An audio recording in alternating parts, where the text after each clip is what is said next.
Good morning from Beijing. Let's first grab something to eat. If you're new here, I'm Wendy.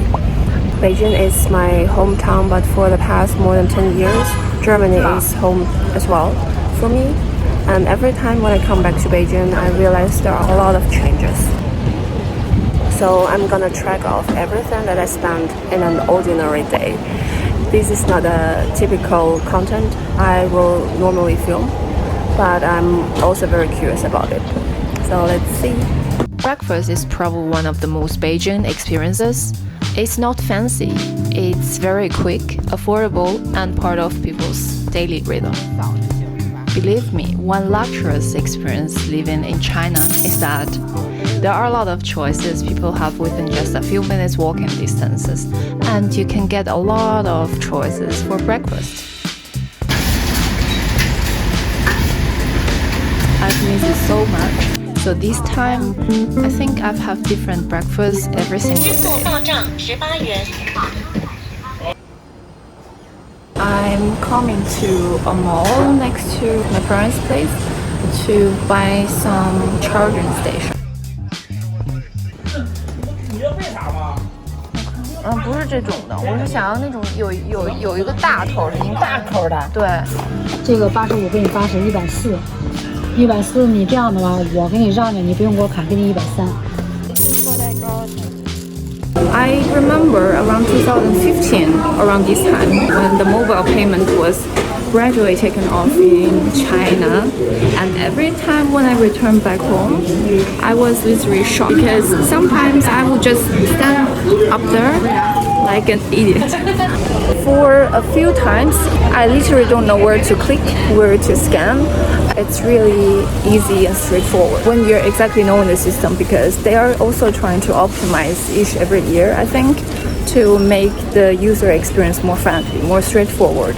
By the way, if you have ever interest to visit China, and if you're interested in on how I do the mobile payment, so there are typically two ways for payment. One is through Alipay, and the other way is through WeChat. So WeChat is Western WhatsApp. Well, I'm using Alipay. This time I actually tried to use TransferWise to transfer money, and it's really seamless directly into my Alipay, use the exact currency. It's really convenient.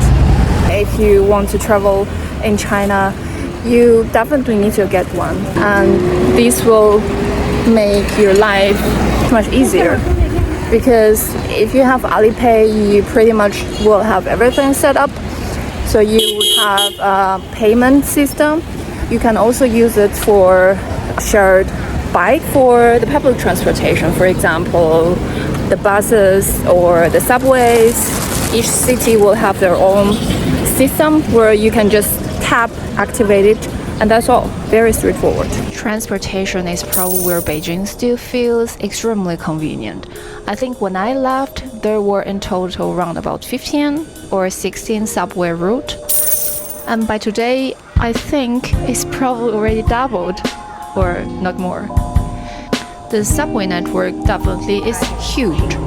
And I would say compared with many major cities around the world, the cost is still very affordable.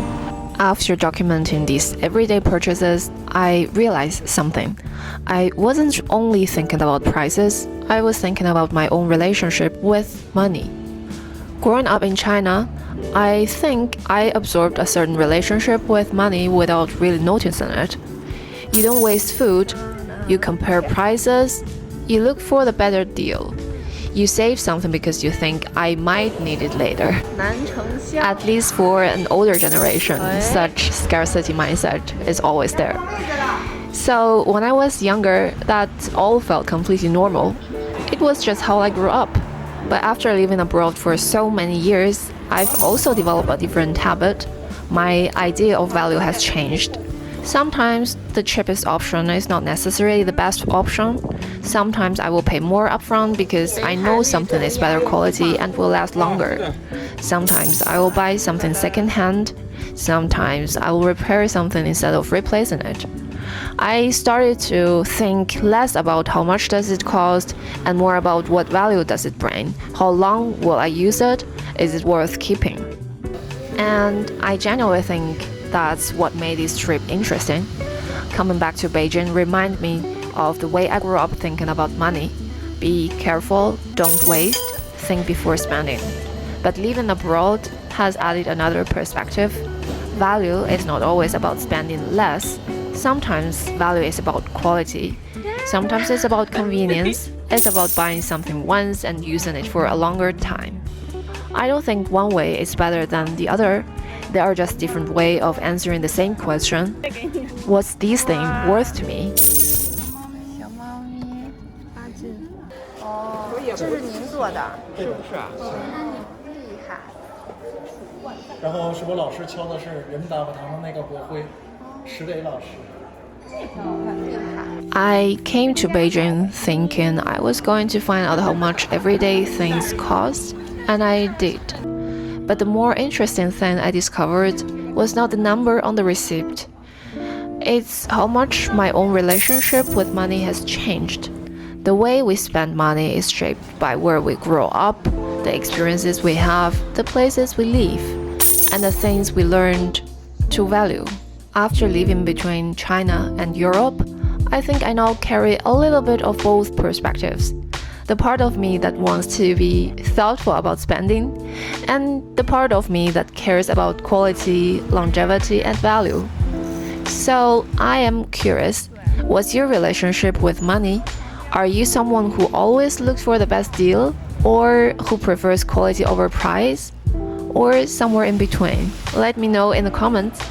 And thanks for watching. Until the next one.